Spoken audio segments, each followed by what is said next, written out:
Good morning, ladies and gentlemen. I'm Dr. Rituparna Basu, and today I have the privilege of taking you through the inaugural ceremony of the Postgraduate Diploma in Management Batch 2019-21 of International Management Institute, Kolkata. Today, our beloved institute, IMI Kolkata, shines in its own glory of achieving rare academic recognitions like those of the National Board of Accreditations and Association of Indian Universities that gives our PGDM the coveted MBA equivalence. And as we celebrate this day to welcome our 9th batch, we also bow in respect to humbly remember the foresight and motivation of our visionary leader, Dr. Rama Prasad Goenka, who has been the guiding lodestar for shaping the distinguished legacy of IMI Kolkata that you're experiencing today. Each year, in our customary style, we usher in our new batch with a special ode to mark their new start with us. New beginnings are always special. They are special in their own way, like the sweet smell of the first raindrops every season. They are laced with promises and are worth 1,000 celebrations. Hence, today is the day dedicated to each one of our freshmen. While the day will unfold with its surprises for you, let us begin by extending a heartfelt welcome to our very distinguished chief guest for this inaugural session, Dr. Michael Feiner. For this, I request Professor Arindam Banik, Director of IMI Kolkata, to extend our blooming wishes to our chief guest.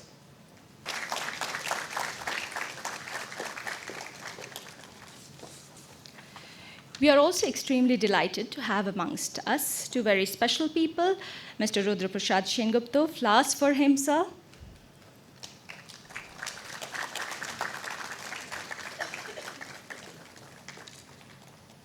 And Mrs. Shati Lekha Sengupta.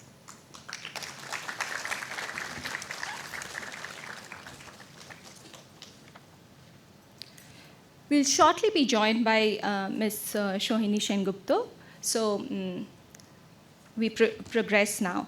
Nevertheless, in the same tone and gesture, we would also like to extend a hearty welcome to all our distinguished guests, parents and family of our new batch of students, freshmen of PGDM batch 2019-21, friends from the media, faculty, staff, and senior students of IMI Kolkata.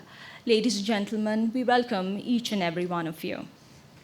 To mark an auspicious beginning of this special inaugural ceremony in reverence to the light of knowledge and wisdom, I request all dignitaries present on the dais to please light the ceremony.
With this, it is time for us to begin the ceremony with a welcome address by our Director of the Institute, Dr. Arindam Banik.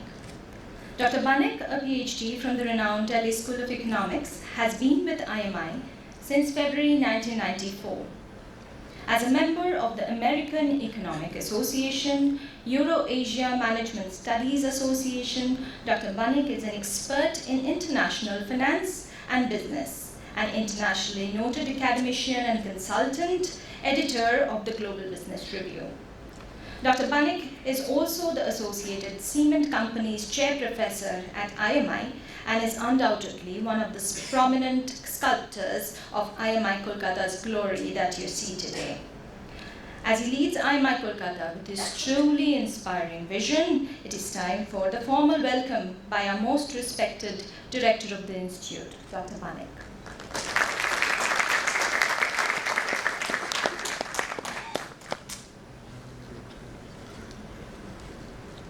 Dr. Michael Feiner, Mr. Rudra Prasad Sengupta, Mrs. Shatilekha Sengupta, Professor Paramita Mukherjee, my academic colleagues, Chief Admin Officer, our support staff, parents, guardians, and students.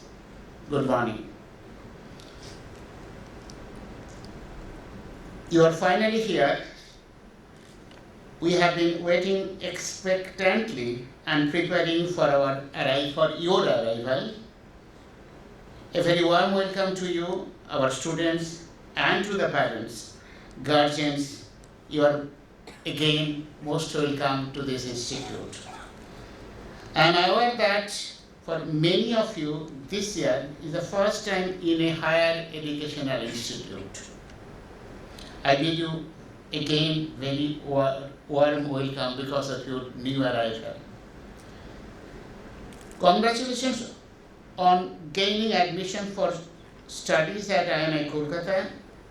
You have been chosen out of more than 4,600 applicants who are competing for 189 places. Congratulations also on performing well enough in our entrance test examinations. Your achievement is all the more special given that our education system still fails so dismally to realize the full potential of the majority of young people in this country. Our institute, our history, and our legacy, they are totally different. We are considered as business school with a difference. Why business school with a difference?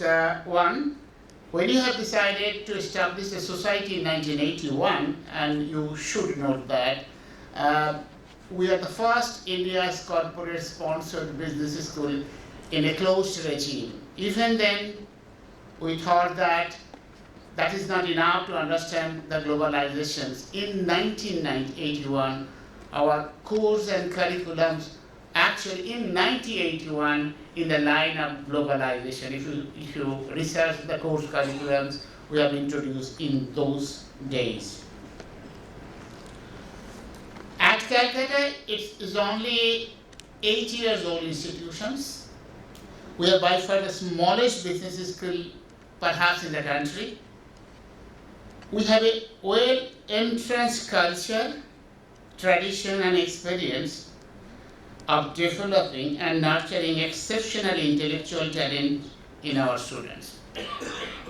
And now, when you talk about the why we are different, so for Calcutta is concerned, if you see the history of Asian economics or economies, basically we are driven by small firms, vertically integrated firms, and in the line of what we saw in the European economies when labor, we have a huge problem, we introduced the concept called integrated firms. But why Asian management business thoughts are different from that of European or American societies, partly explained by when you consider a farm is a small farm, And they are basically integrated in terms of so-called outsourcing in those days, the thousands of years. So labor employment patterns is actually on outsourced type historically, despite the fact we have modernized it in the current context. But they are all guided by, you look at India, you look at China, you look at other East Asian economies, they are all guided by Asian business school, Asian management thoughts. And because of that reason, since we are ideally located in the country, we thought that our business education and system should be different from that of the Western models. Even then, for example, when in management thought, if you teach a subject called production structure or production of a firm, we do not teach in the light of an integrated firm. We teach in the light of small firms and their viability by supplying the components, by supplying the original equipment manufacturing. In the present context, you must have seen there are many disruptions in the country, or globally, the firms are disrupted. But there are the rise of designing firms, basically giving some ideas, and ideas are sold to the many small firms, and ultimately they are viable in this context. You name it. One of the see in the computer segments, you can see the Apple computers, for example. You can consider any electronics items. In the garment sector, you consider Tommy Hilfiger. They are basically a designer firms, but then how they are actually viable in the light of taking full advantage of the small firms. So why small firms is important? That simply explains labor surplus economy, and then they are viably and ideally located. And interestingly, most of the firms, Western firms, when they decide to outsource it either China or India, partly explained by the small firms in nature.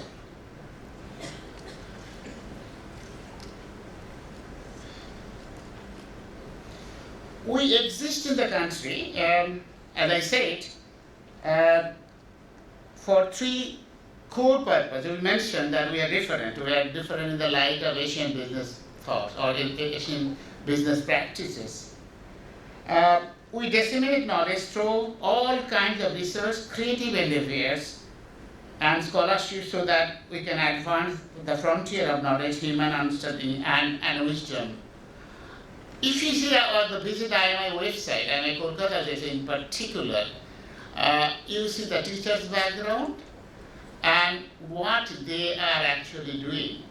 We do not believe that lecturing, how a teacher is efficient in lecturing, that is the only fundamental issue to measure the competency of the teacher. We do not believe in that.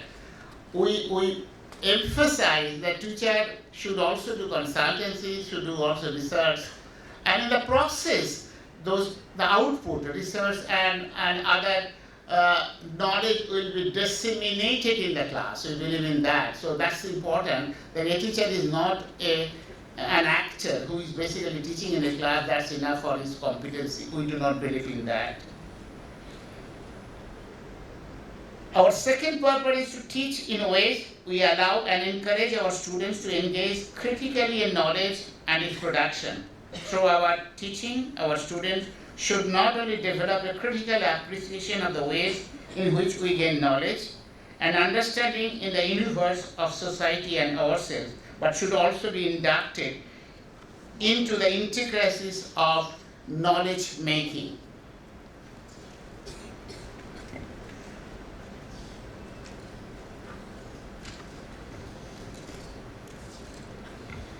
To the parents and guardians, some of you will probably experience a set of complex and conflict emotions.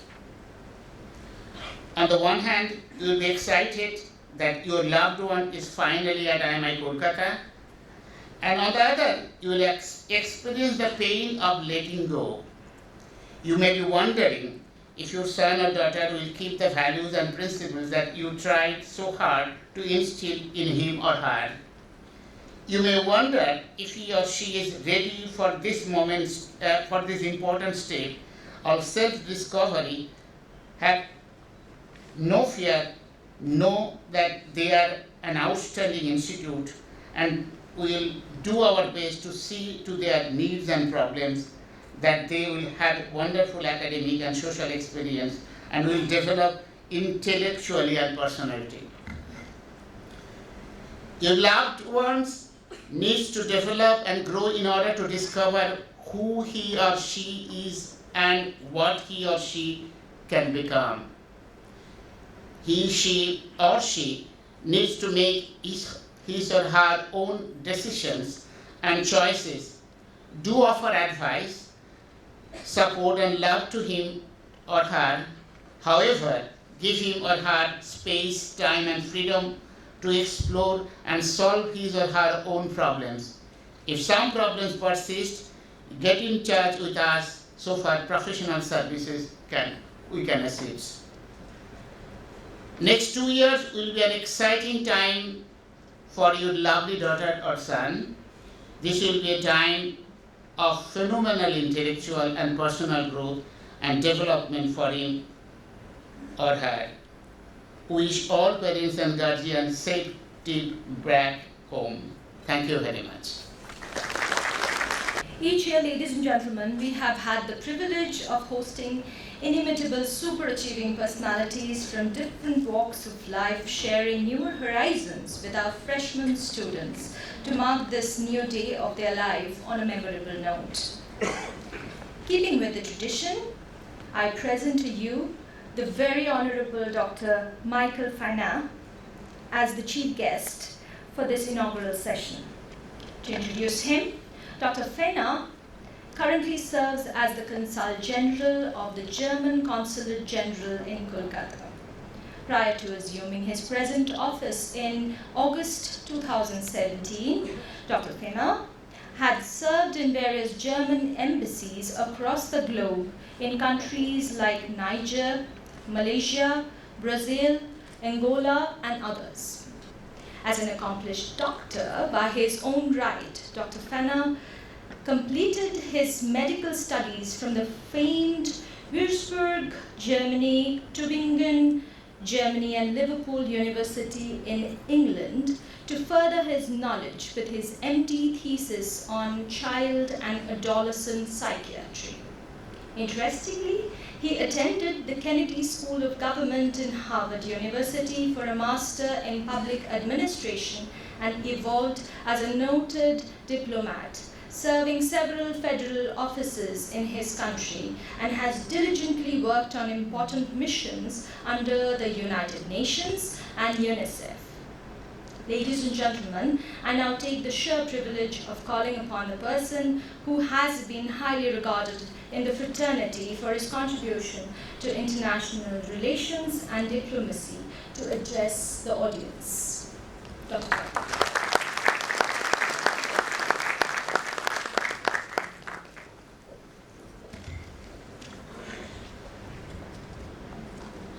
Dear Professor Arina Manik, Professor Mukherjee, members of the faculty, dear parents, relatives, and foremost, and most of all, dear students.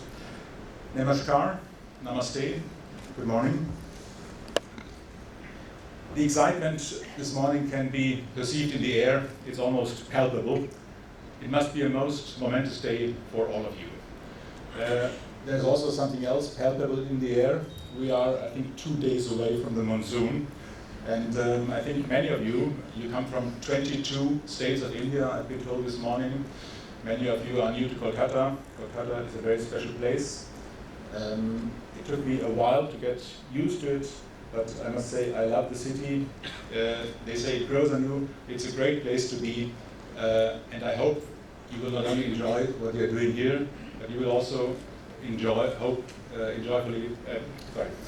hopefully enjoy Kolkata as a city, as a culture, as a great place, and the people of Kolkata. So I was going to say the monsoon is going to break soon, 2 or 3 days, and then there will be a relief, and the air might not be as tense as it is this morning. Congratulations to all of you having been accepted to this Center of Excellence. I feel very honored and privileged having been invited to share a few thoughts with you.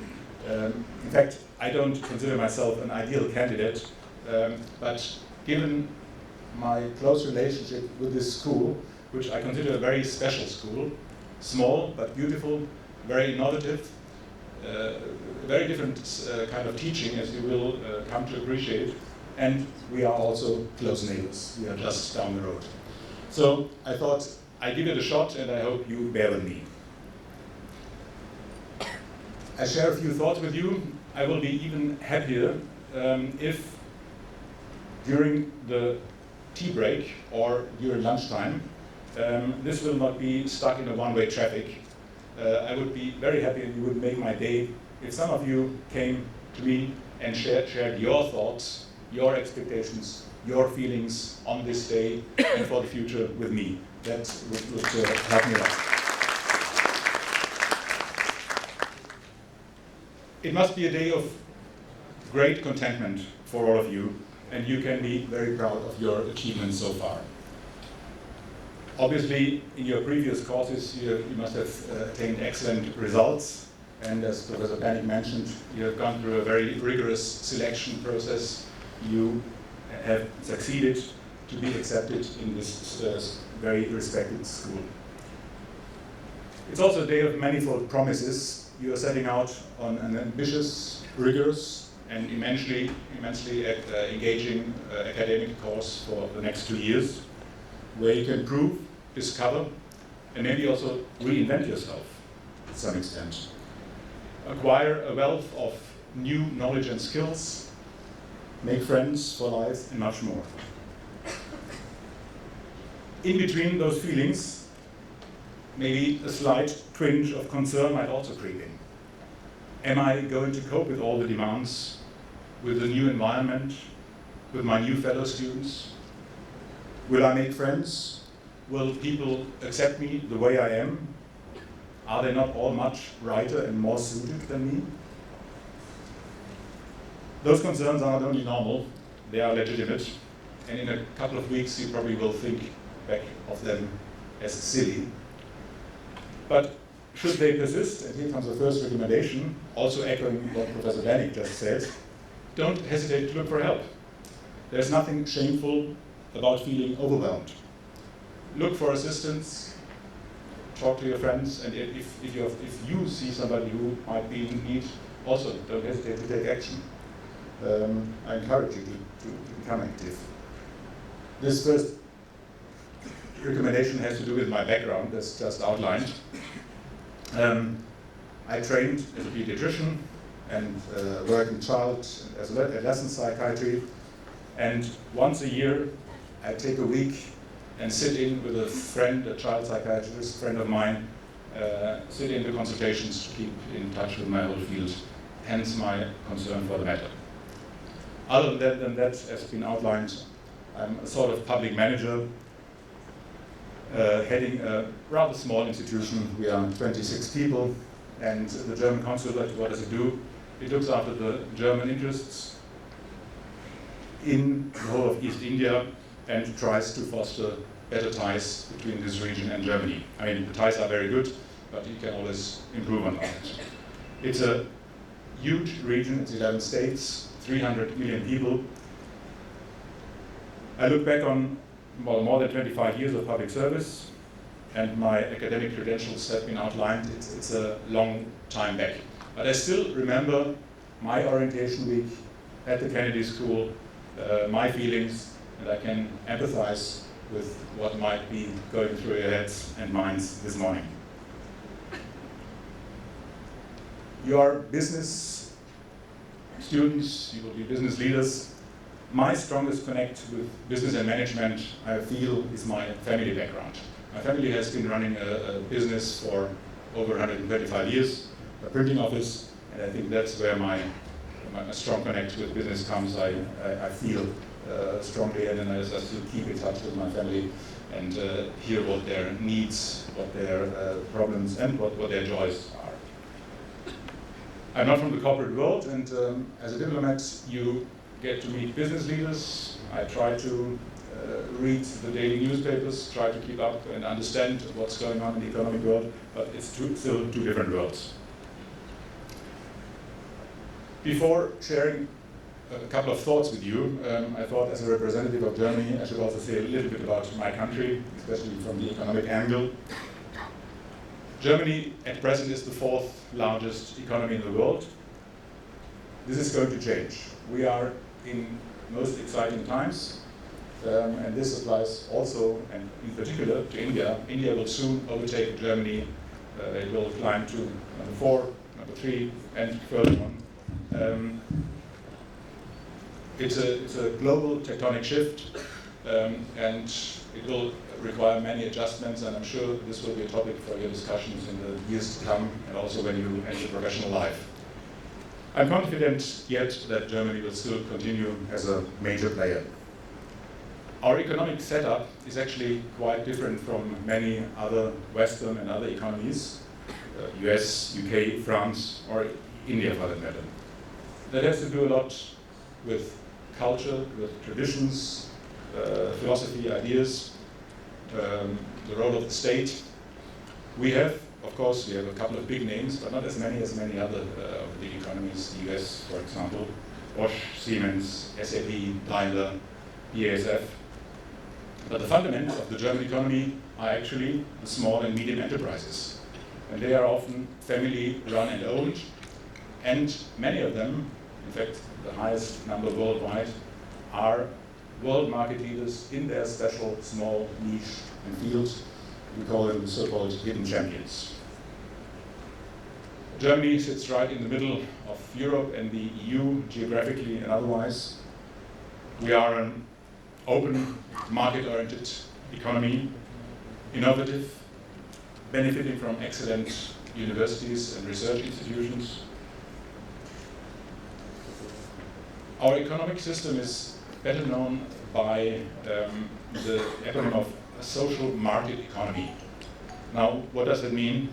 It means it's not unbridled capitalism, but rather the attempt to combine the advantage of a capitalist market economy with a strong social and welfare component, so as to leave no one behind. We have a strong social security net, one of the oldest worldwide, and we have a quite unique system of employee participation, especially in the bigger companies. Employees are represented in equal numbers on the boards, participating in all the important decisions. Germany is usually the second or third largest exporter worldwide. In 2018, for example, we exported goods and services to the order of 1.56 trillion USD, after China with 2.5, and just trading the US with 1.66, way before Japan with 0.7.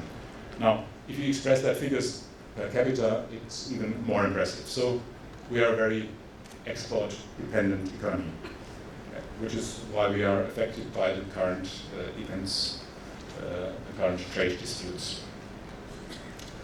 There are about 1,700 German companies in India, providing around 400,000 direct and indirect jobs.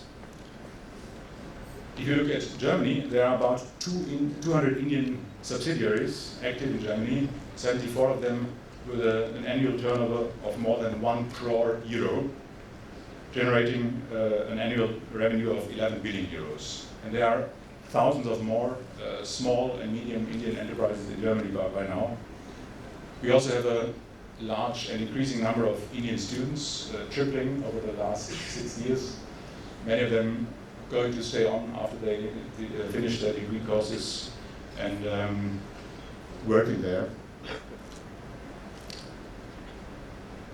Now, well, and if you get a chance to go to Germany as an intern or for work or as an exchange student, use the opportunity. I think it will be an eye-opener and you will not regret it. Again, before turning to my pieces of wisdom, there's one point which I think I should address to a bunch of future managers. It's a point which concerns me personally and which concerns many people I discuss every day, and I think it concerns also many people around the world. It's discussed by politicians, by business people, and by ordinary citizens, and it concerns our world. By 2050, there will be 10 to 11 billion people inhabiting our planet. They need peace and security, obviously. They need to be fed, they need to be educated, they need to be provided with decent living and with work. Now, these are already daunting challenges. But there are other challenges. Climate change, the loss of biodiversity, the unsettling of precarious ecological balances, environmental degradation and pollution. All of that combined poses a serious risk. Sometimes, some people say it's even a question of survival of mankind. This question, of course, is closely related to the way we operate our economies worldwide. The way we use land, resources, energy, we produce wastes and toxins, and many people in the economic sector are also aware that much of the profit at present is made at the expense of the environment, as the ecological costs are externalized. Transforming our economies into a sustainable way of doing business, producing goods, will be the crucial question ahead. Companies have to make profits, no doubt, but that can't be the only goal. Politics, economic actors, and society as a whole will have to find new innovative solutions. Economy is not a world apart, and I will revert to that statement later. As future managers with the ability to influence and take important decisions, I hope you will become aware or remain aware of this vital dimension of your activities and assume as individuals and collectively this part of your responsibility. Now, returning to, no, not pieces of advice. You are all adults. I can just share a few thoughts with you, and they cross my mind. Let me try. I certainly will not advise you to be studious, hardworking, and diligent. You are all. One point, the first one, over many years, young people have approached me with the question, what do you recommend, what should I do, how should I prepare myself for the Foreign Service exam? Now, Foreign Service exam, it's not like India. I know the, what is called the CSE, the IAS, it's a whole industry. In Germany, it's not as grueling as that, but it's also very competitive. What I tell them is leave away the books. The most important piece of advice I could give to you is be yourself, be as authentic as possible. Do not try to correspond to some abstract image what you think the examiners or the people on the other side of the table are looking for. And this, of course, holds true for any situation, including a business school and including the whole corporate world. If you are yourself, you feel more at ease. You are much more likely to convince others and achieve things than if you are emulating some abstract ideal which simply is not you. In the corporate and in the business sector, I've been told the pressures are particularly strong to confirm with certain traits or ideals, or should I even say some stereotypes, to stress certain qualities and characteristics. You have to be tough, you have to be assertive, always keep the bottom line in mind. Business is business. Uncle Scrooge sends his regards. Well, I'm exaggerating a bit, but you may have gotten the point. Of course, we should push ourselves. We should try to experiment with new, unusual ways, move out of our comfort zones, but at the same time, we should try to remain true to what constitutes our own unique personality and the values and convictions that define ourselves. Personality is a fascinating topic, and one where our understanding has come a long way over the past 20 years and probably will come an even longer way in the next 20 years. And that will also be very important in the business world. People are different. So assume your personality and express it. There is no law of nature that says a risk taker is a better businesswoman than a risk-averse person, or vice versa.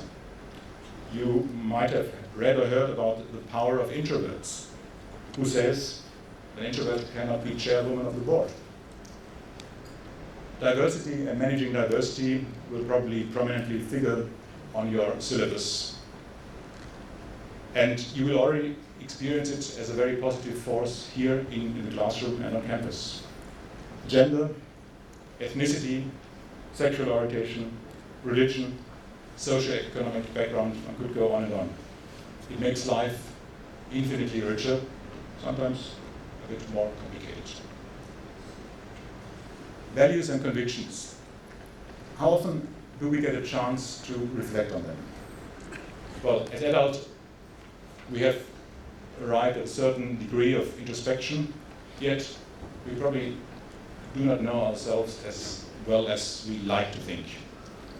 Many values, convictions, beliefs only reveal themselves in action.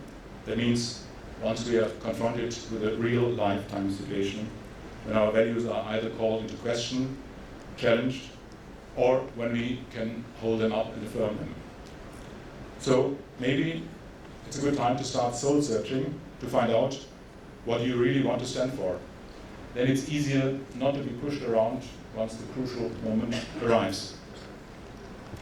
Discuss the topic with your friends. And there's certainly no lack of illustrative material. News, TV series, or even novels can offer some material to discuss ethical questions. Think of the doctor strike in Kolkata. Take a novel by Arundhati Roy or Dostoevsky or any other author you like. And who of you has recently watched the new Chernobyl series? Good topics to discuss. Business ethics is not a subset of ethics, or is only a subset of ethics in general. It's not a special subset. It's not a world apart. Business is one of the many interlinking circles of humanity. So please get to know yourself, be yourselves, and respect others for the way they are. Now, very encouragingly, when I looked at the program after drafting my speech, I saw that there is, this week in the orientation program, a whole workshop on knowing yourself, getting to know yourself. And I think we have a very eminent personality who will conduct that workshop. So, excellent start. Congratulations. My next recommendation would be make an effort to look right and left and avoid becoming a narrow gauge business specialist, limited just to performance figures and shop talk. Business, as I just said, is not a world apart. An enterprise and institution, they are an integral part of the web of human society. So get to know more about life, society, and yourself outside IMI. Don't neglect your scholarly students, your scholarly duties, but still make this effort. This might be a golden opportunity. I don't want to say it's your last one, but it's certainly a very good one before you enter professional, real life in 2 years' time. Then I think it becomes more difficult. Do what you always wanted to do, but for some reason haven't done. Take dancing lessons, take an online class in Latin American literature or on cross-cultural ethics. Volunteer in a home for the handicapped, or if you are interested, learn German at the beautiful Max Müller-Bavard in Park Street, where they also show excellent movies. Expand your horizons. It will later help you to situate yourselves in larger and wider contexts and reflect on your role as responsible business leaders and managers. Travel. Last recommendation, and I think that's the most superfluous one I have to give. Cherish and cultivate friends, old and new, and friendships. Again, this is not your last, but it's an ideal opportunity. You are adults, no longer undergraduates. You are together in a closely knit group of people with similar interests and aspirations, and yet widely diverse, as you will discover. Make the most of it and don't let academic pressures get the better of you. The bonds you form here can stay with you for a lifetime, and it is good to have friends when things get hard going, and it's even better to have friends when you have joys to share. The environment and this moment are both the best chances you'll get for a long time. Make best use of it. So much for the recommendations. In 23 months, there will be a convocation ceremony, and I sincerely hope to be present in the audience and be listening to the speeches, and I hope, and this is a suggestion to the director, there will also be a representative of the outgoing class addressing the audience, sharing your all thoughts and insights with us. In conclusion, also occasionally remind yourselves to be grateful. Grateful for the big chances you have got.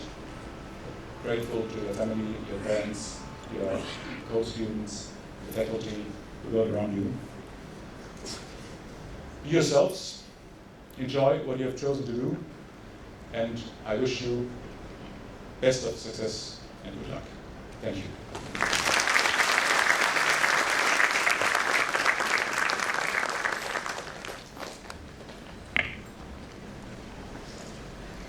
Thank you, Dr. Fenna, for the delightful address. Now, as I mentioned, we have three very eminent guests with us today, and I would definitely not like to miss this chance of inviting them for a few words. Mr. Rudra Prasad Sengupta, a veteran theatre personality, a Sangeet Natak Academy awardee who is highly regarded for his immense body of work and contribution to Indian theatre and drama. Sir, can we have a few words from you?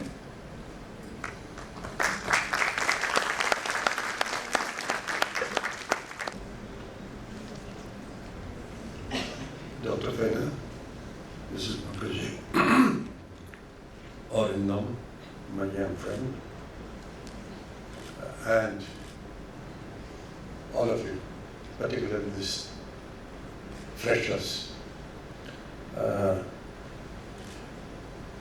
amidst millions and millions of young people in India who don't have directions, who don't have much of future.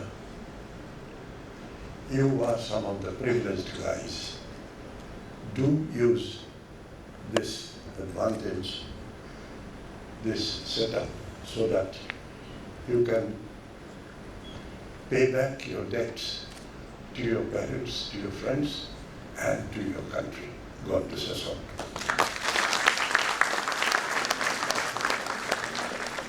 Thank you, sir.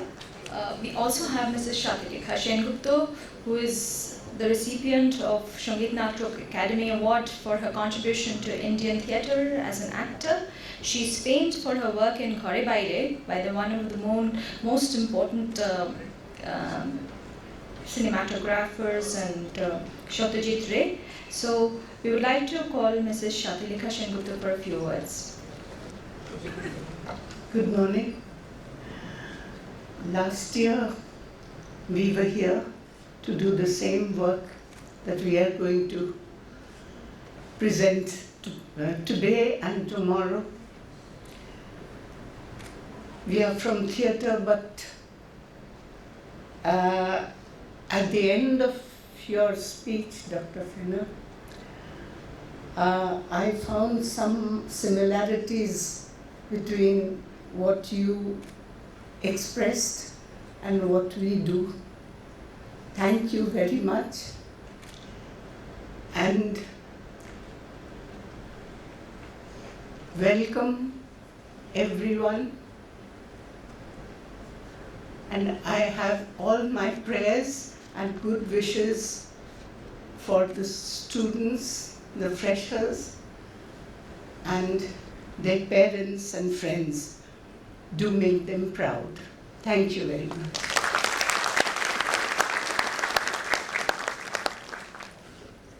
Ms. Rohini Sengupta is the recipient of the Shangit Natak Academy Award and also a young national award winner who is today highly regarded as one of the prominent Bengalis of this generation. We would request you for a few words to mark this special occasion.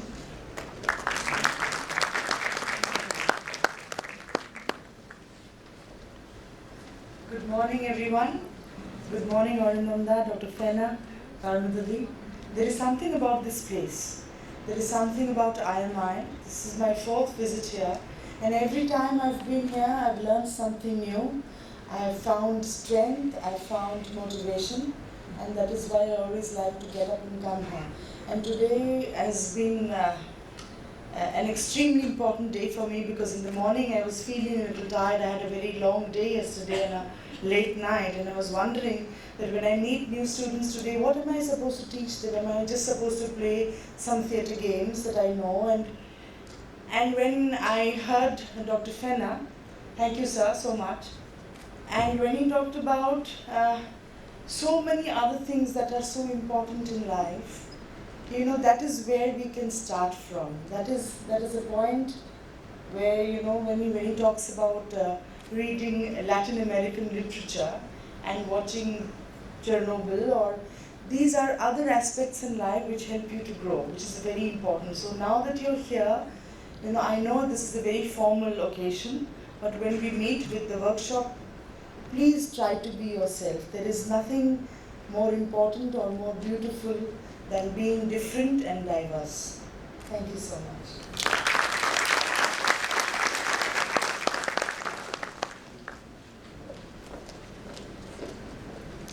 Thank you. To add some meaning to this event, I have some special announcements coming your way. It is time for us to recognize the academic excellence of 3 best students of PGDM batch 2018-20 on the basis of their academic performance over the last year. For awarding the Dr. R.P. Goenka Merit Scholarship for the academic year 2018-19, I would like to request Dr. Fena to hand over the check and scholarship certificates to the awardees. The first scholarship of Rs 75,000 is awarded to Ms. Tanishka Murarka.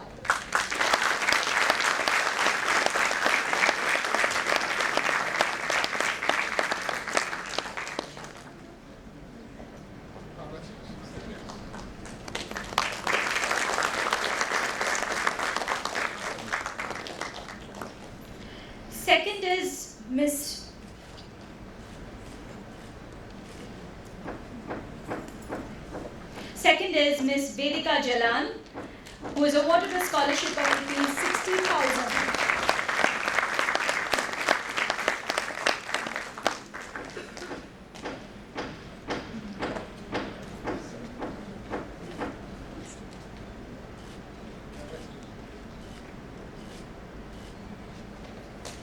So after the 2 ladies, we have a gentleman, Mr. Shaurya Shengupto.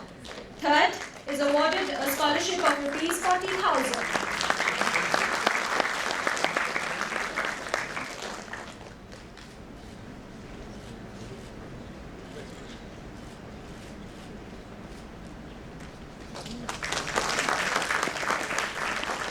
Our heartiest congratulations to them, and here's wishing them the very best for their future endeavors. As we approach to conclude this inaugural session, I would like to call upon our Dean Academics of IMI Kolkata and alumnus of the Presidency College in ISI, Dr. Paramita Mukherjee, to extend her vote of thanks.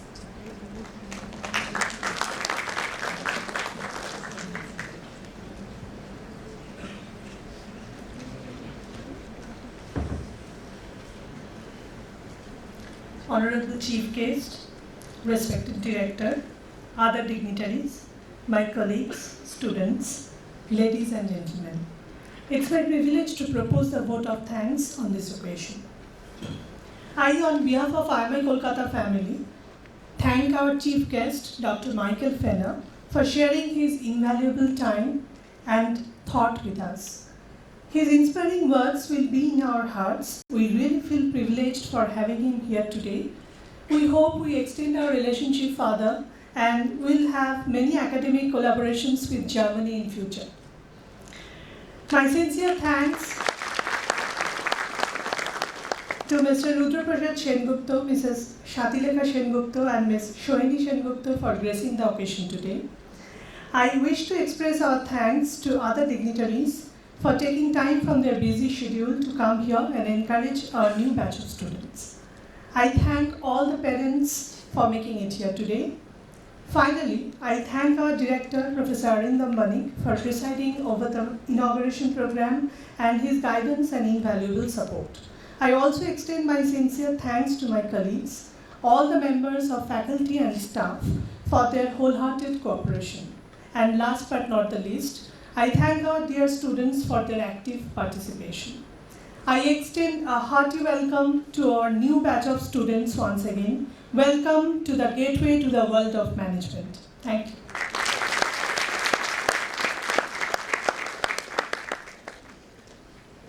To conclude this inaugural session, let me take this opportunity to extend our token of gratitude to Dr. Fenna, our chief guest, for taking time out of his busy schedule and making it so special for us.